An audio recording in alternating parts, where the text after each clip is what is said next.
आवाज बोल्छ, यो भाँचिएको हड्डी कराउँछ।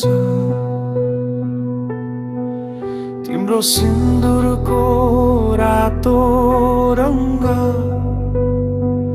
मेरो आँखामा रगत बगाउँछ।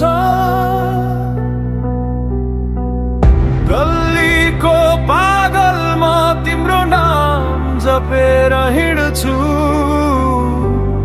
हरेक रात त्यो पुलिस चौकीको आवाज सुन्छु।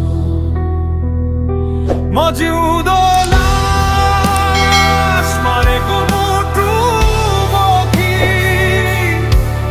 तिम्रो यादको साङ्लोले शरीरलाई बाँधी।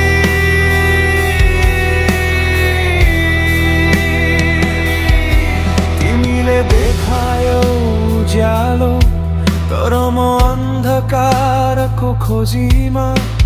गरिबको छोरो हुनु थियो सायद मेरो ठुलो खोट यस जिन्दगीमा।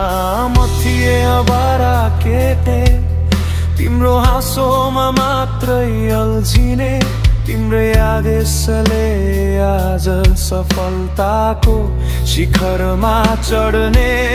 मेरो पढाइ टप भयो, मेरो भविष्य चम्कियो, तर तिमीलाई पाउनु अगावै मेरो सारा खुसी जम्कियो। मेरो बुवाको मृत्युको पीडा तिमीले नै मेटाएकी थियौ। आज तिम्रै बुवाले मेरो जीवनको अन्तिम सिमाना मेटाइदिए।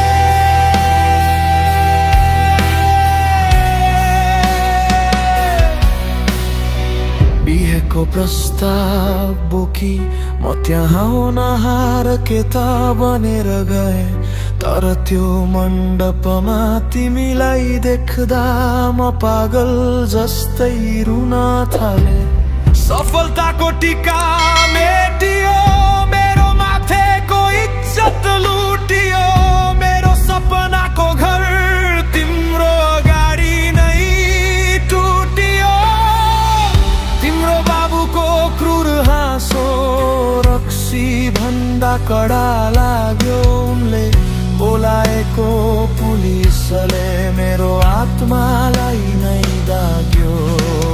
रातभरि निर्मम पुकाई शरीरको विभिन्न हड्डीहरू भाँचिदिएको मेरो प्रेमको कथा। Police station